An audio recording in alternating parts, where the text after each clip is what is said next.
tal manera amó Dios al mundo que nos dio la palabra para que nos entendiéramos, para que nos enamorásemos, para que nos peleáramos a gusto, para poder herir al grandote si estás medio chaparro y flaco.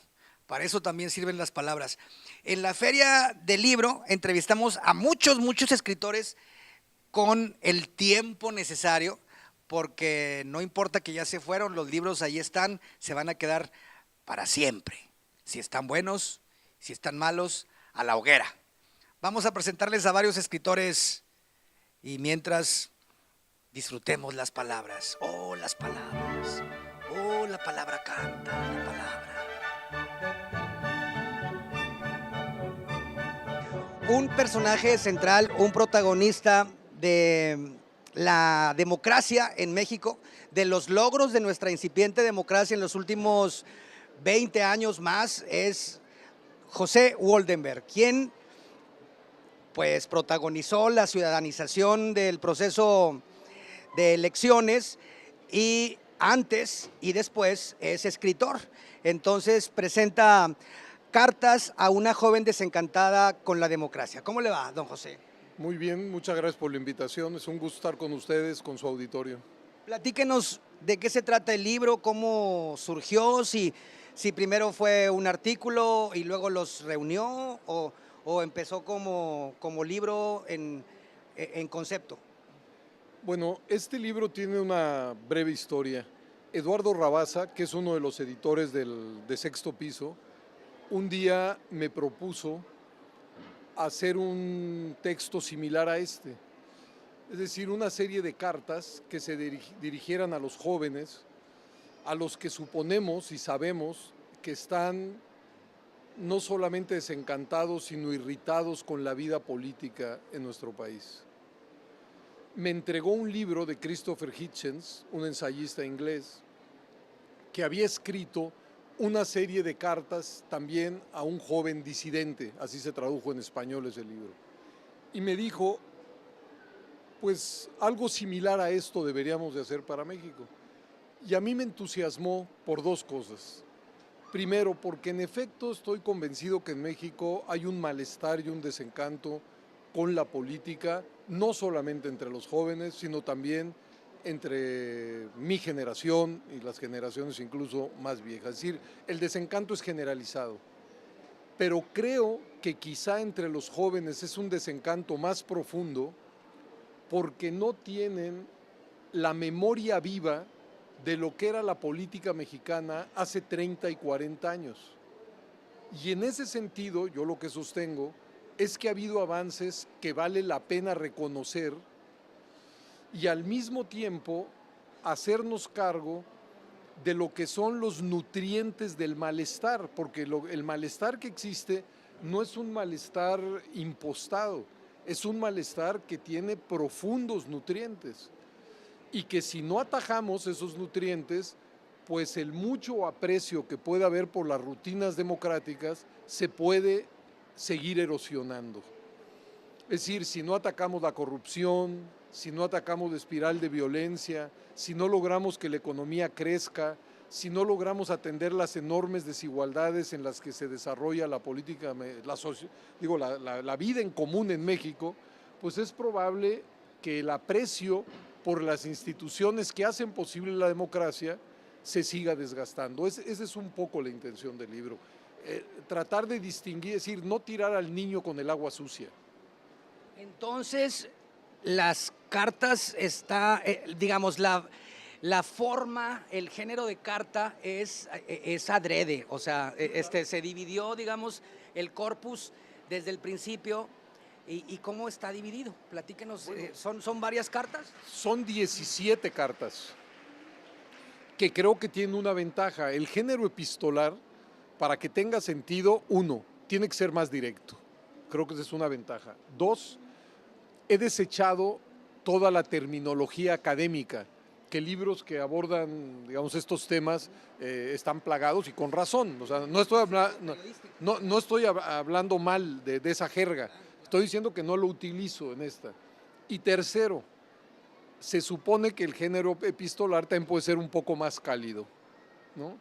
Entonces, esa es quizá la ventaja de ese género. Y en cada carta, tal como usted lo señala, pues se toca un tema distinto. Se empieza por el tema de si es necesario participar o no participar en la vida política. Otra hace un recuento de las transformaciones en materia política en nuestro país. En otra carta se argumenta por qué la democracia es un sistema política y éticamente superior a los autoritarismos, a las teocracias, a los regímenes totalitarios o dictatoriales.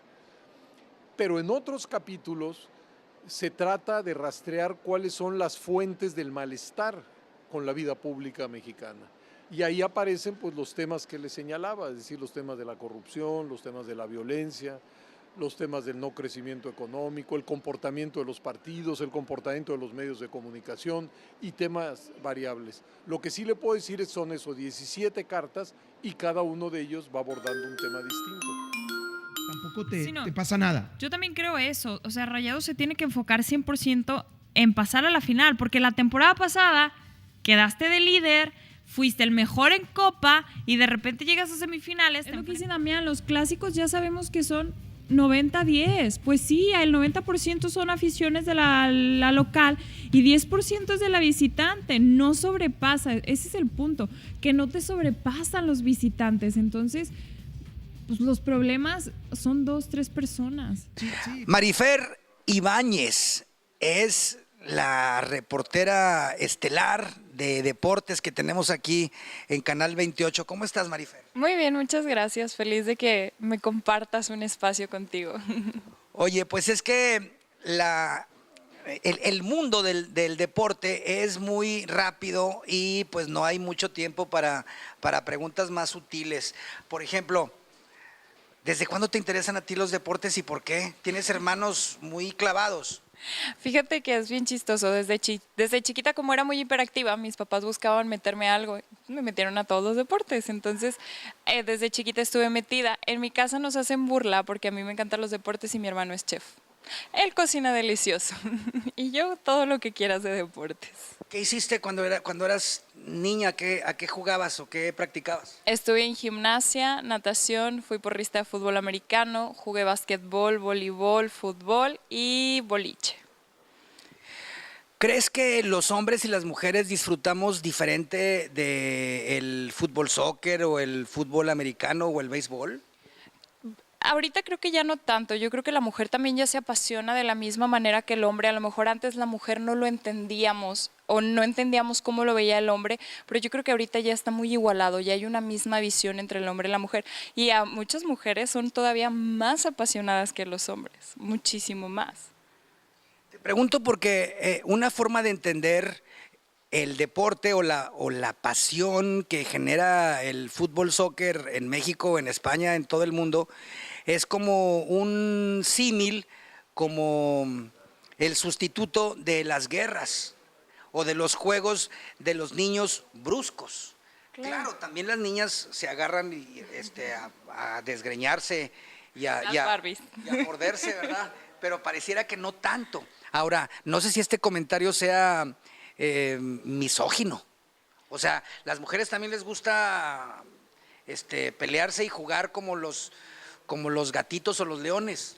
Pues yo creo que sí, digo, yo de chiquita como practiqué todos los deportes, pues también me agarraba a golpes, no de que me enojaba y me peleaba, pero pues, el box me gusta mucho, todas estas cuestiones. Yo creo que ya depende también de la educación con la que vengan las niñas y los niños, pero yo creo ahorita en este mundo ya somos tan iguales que no es que tú seas hombre y te puedas agarrar a golpes con quien quieras. Está mal para ambas partes, pero ya no hay tanta diferencia en mi forma de ver, o a lo mejor en mi casa sí me enseñaron, ¿no? Que sí son hombres y mujeres, pero no hay diferencia entre tú lavas los platos igual que tú y tú recoges igual que tú, no hay diferencia en eso. Oye, Marifer, me imaginé una escena de una cantina de puras mujeres y que empezaran a volar los vasos y se empezaron a pelear todas Los contra todas. ceniceros.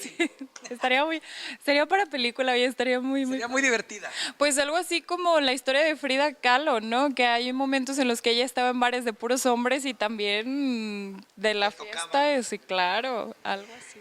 Entonces tú eres de las que no están de acuerdo con aquellos chistes, ese lugar común de que los hombres allá en un rincón de la sala viendo el fútbol y las mujeres acá platicando, chismeando de otras cosas. No, y también muy chistoso porque con mis amigas platico de fútbol. Entonces he encontrado un grupito tan exacto que no somos de las que nos vamos al cafecito, a el pancito, ¿no? ¿Sabes qué? Juega Rayado, pues vamos a juntarnos a verlo. Y nos juntamos mujeres. Entonces, Vamos a una pausita y regresamos a otra cosa, mariposa, y luego a terminar la charla con Marifer Ibáñez de Deportes, aquí en los diferentes espacios de Canal 28.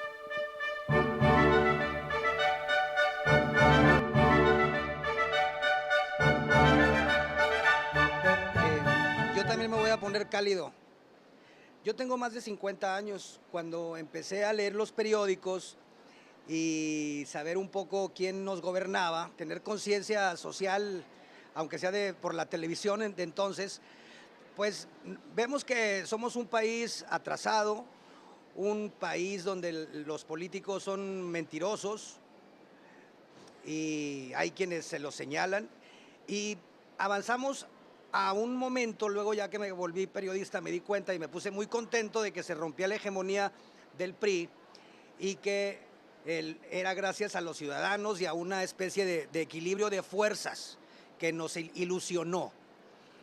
Pero los muchachos, o sea, los que están, yo tengo 50, los que tienen 30 o menos, tienen derecho en principio a estar desencantados, porque hemos intentado que tengan una vida más cómoda, más confortable, más feliz.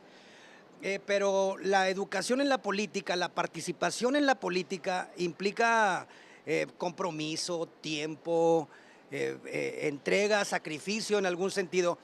Y usted le ha tocado lo mismo que a mí y más, o sea, conciencia desde tiempos mucho más duros, ¿verdad? O sea, hablo de el golpe a Proceso, por ejemplo, o la corrupción de José López Portillo, la censura.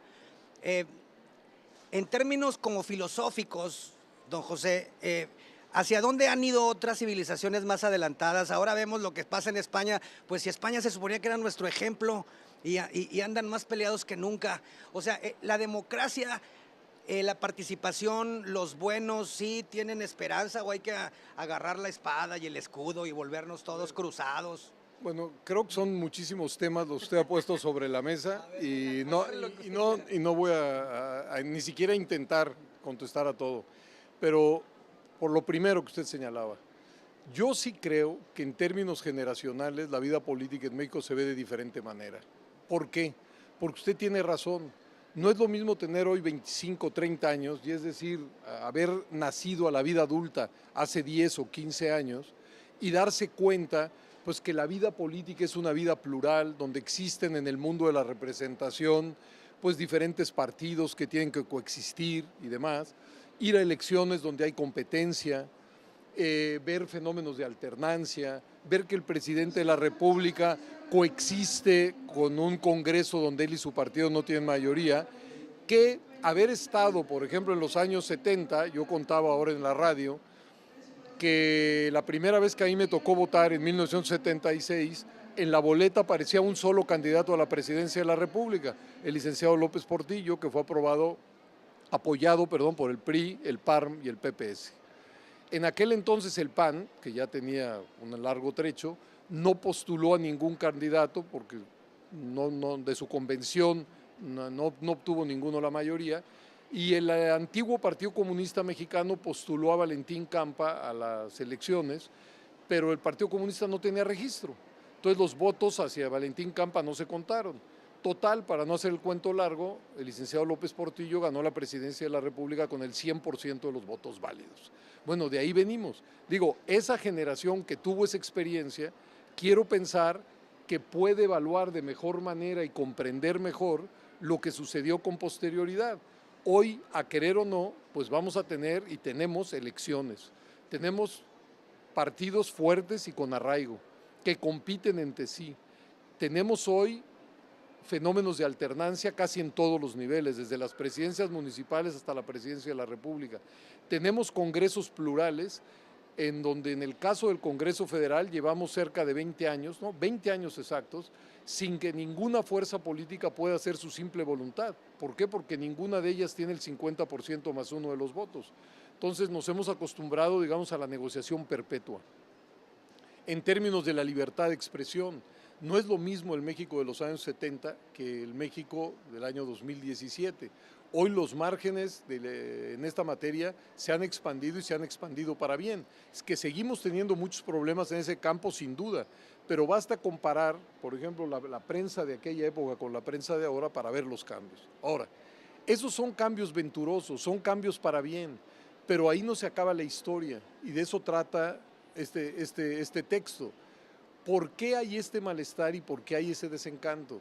Y lo que intenta hacer el librito no es negar que hay fuentes legítimas de ese desencanto, todo lo contrario, decir, hay nutrientes muy fuertes, muy profundas, que todos los días alimentan que muchos jóvenes, adultos, hombres y mujeres, simple y sencillamente le den la espalda a la vida pública porque encuentran en ella pues, una serie de vicios que de ninguna manera los atrae. Ahora bien, pero el razonamiento tiene que ser, si ustedes le dan la espalda a la política, pues su influencia en la misma va a ser cercana a cero. Y por eso es la necesidad de la participación. Mire, se podrían multiplicar los ejemplos de agrupaciones que han puesto su agenda en el escenario nacional y han logrado avances. Déjeme darle que quizá algunos.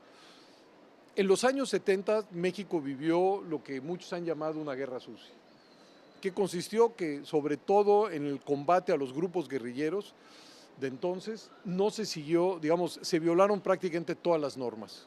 Hubo desaparecidos, torturados, juicios contrahechos y demás. Bueno, muchos familiares, amigos y compañeros, incluso muchos jóvenes desaparecidos, criticaron, demandaron que aparecieran, pusieron el dedo en la llaga y poco a poco en México se generó un movimiento a favor de los derechos humanos. Hoy en México hay 33 comisiones de derechos humanos. Hay muchas organizaciones que han socializado la idea básica de que la policía no puede tratar a la gente como se le ocurra, que incluso el peor delincuente tiene una serie de derechos que deben de ser consagrados. Bueno, eso se logró porque gente se organizó, hizo un diagnóstico, puso una propuesta y el asunto avanzó. Pongo otro tema que sé que es muy controvertido, pero yo creo que es muy elocuente. En los años 70 muchos grupos feministas señalaron que era necesario despenalizar el aborto.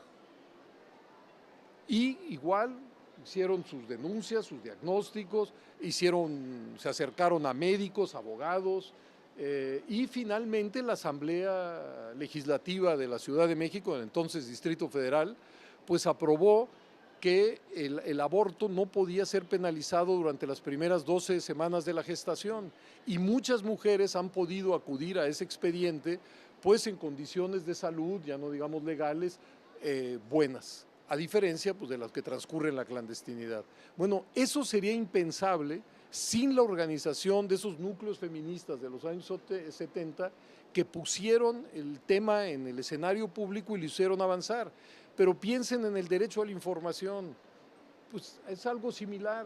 En los años 70 la información pública se manejaba como si fuera información privada. Cada funcionario manejaba esa información de manera discrecional. Bueno, gracias a grupos de periodistas, de académicos que empezaron a trabajar en ese sentido, hoy hay una ley de acceso a la información pública y de transparencia, y hay un instituto nacional, y hay institutos locales, y si ustedes quieren información de cualquier dependencia pública, pueden ir y solicitarla. Si no se los dan, pues pueden ir al INAI o al instituto de aquí. Es decir, hay un vuelco. Ahora sabemos que la información pública es y siempre debió ser pública. Bueno, he puesto 3 ejemplos, pero se podía hacer una lista infinita. Entonces, muchos de los jóvenes eventualmente pueden acercarse a la política o a la vida pública por la veta de su interés, la que a ellos les interese, no la que a mí o a ustedes les interese. Y subir los escalones que les faltan después de los que ya se hicieron. Por nuestra parte, muchas gracias, don José Goldenberg. Gracias a ustedes. Gracias. Es cierto que tú eres el verdadero esqueleto. Yo soy He-Man. Se me hace que eres un maldito. Un maldito. 2. Se me hace que eres 2. Oye, ¿qué te dijo el del café, He-Man? ¿Cuál? El que le manchaste el pantalón. Me dijo, es que manché a un vato saliendo del Super 7, se me cayó el café y me dice, mande, ¿quieres un autógrafo, una selfie o qué? Me manchaste el pantalón. Y yo, ¿qué? Me manchaste el pantalón. Y luego, ¿cómo le hacemos? Así me dijo, es que Pues lávalo. Paquito tiene toda la vida aquí entre nosotros, hemos hecho La mitad de lo que dice. La mitad, porque no tengo toda la vida. no, porque tú eres como el inmortal, ¿no? Soy Monro. Tienes como 80 años, Skeletor. 65. Tienes un pacto con el diablo. No, él conmigo. Sí. Te rompieron tu bracito, Skeletor. Me falta la ¿La qué? codera. Es la codera. ¿Sabe por qué se rompió el brazo? Porque se mete mucho resistor 5000, por eso ya no le funciona bien el cerebro. Vamos a una pausa y le seguimos.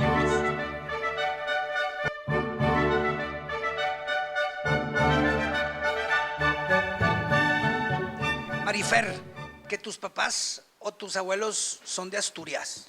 Mi abuelo, el papá de mi papá, era de Alevia, de Asturias. Y la familia de mi mamá vienen de la provincia de León, de Astorga. Soy de combinación muy La especial. provincia es lo que le decimos nosotros como el estado. Ajá, sí, como el estado, allá es el estado de León.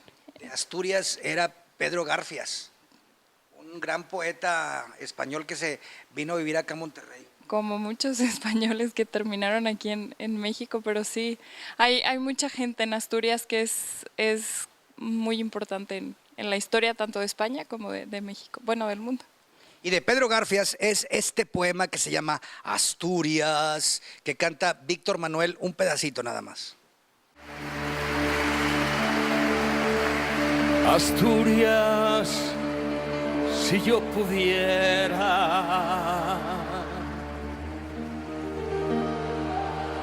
si yo supiera cantarte. Asturias, verde de montes y negra de minerales.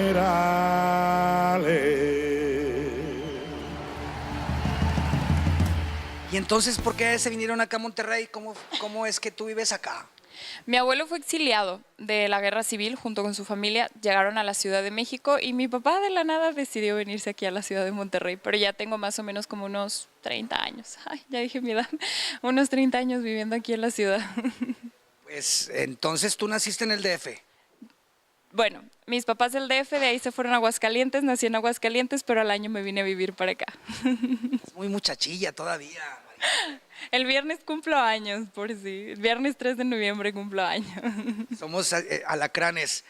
Entonces, ¿tus papás habrán conocido a don Alfredo Gracia Vicente? No sé, la verdad nunca. Que tenía una librería, Arte y Libros, Cosmos. Bueno, es que ya falleció. Sería interesante hace preguntarle. más de 10 años. Sí, él también, él llegó por Tampico.